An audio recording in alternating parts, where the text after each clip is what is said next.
Ardashir نام کا بادشاہ تھا۔ حضرت محدث ابن الجوزی آج سے کچھ 700 سال پہلے لکھتے ہیں، اردشیر بادشاہ بڑا خوبصورت تھا، جوان تھا، بڑا عقل مند تھا۔ اس نے اس طرح کی قریب کی ساری ریاستوں پہ قبضہ کر لیا۔ بڑا عقل مند زیرک تھا، قبضہ ہو گیا۔ ایک بادشاہ بڑا سخت تھا، اس کے ساتھ جب پنجہ آزمائی ہوئی تو اردشیر کہتا ہے اس پہ میرا قبضہ نہیں ہو رہا تھا، اور جب ہم نے ساری ریاستوں نے مل کے اس پر حملہ کیا تو ایک قلعے کے اندر قلعہ بند ہو گیا۔ اردشیر بڑا خوبصورت آدمی تھا، بڑا سمجھدار تھا، تو وہ بادشاہ قلعہ بند ہو گیا، اس نے کہا نکلنا ہی نہیں۔ اب وہ اندر بند ہے، یک بارگی حملہ کیا تو وہ بڑا بڑا قلعہ تھا اس میں بند ہو گیا۔ اس بادشاہ کی نا جس پر حملہ کیا، اس کی بیٹی اچانک ایک دن قلعے کی دیوار پہ چڑھی تو اردشیر کے حسن و جمال کو دیکھا تو عاشق ہو گئی،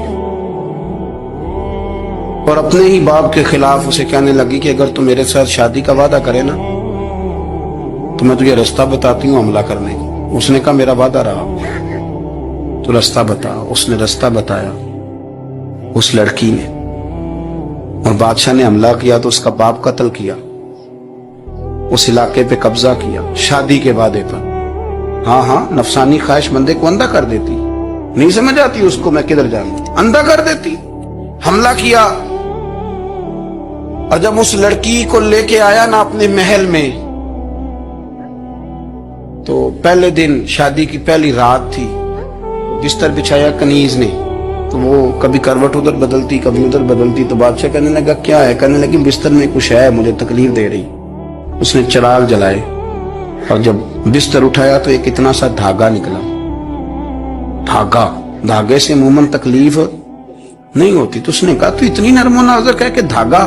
کہنے لگی میرا باپ نا میرے ساتھ اتنا پیار کرتا تھا کہ روز میرا بستر بھی خود بچھاتا تھا، اور اس نے آلہ رکھا ہوا تھا، وہ ناپتا تھا کہ کوئی پایا اونچا نیچا تو نہیں، میری بیٹی کا بیلنس سوتے وقت خراب نہ ہو جائے، اور میرے لیے گوشت اور کپڑے بھی خود پسند کر کے لاتا تھا، کھانے پینے کا خود خیال کرتا تھا۔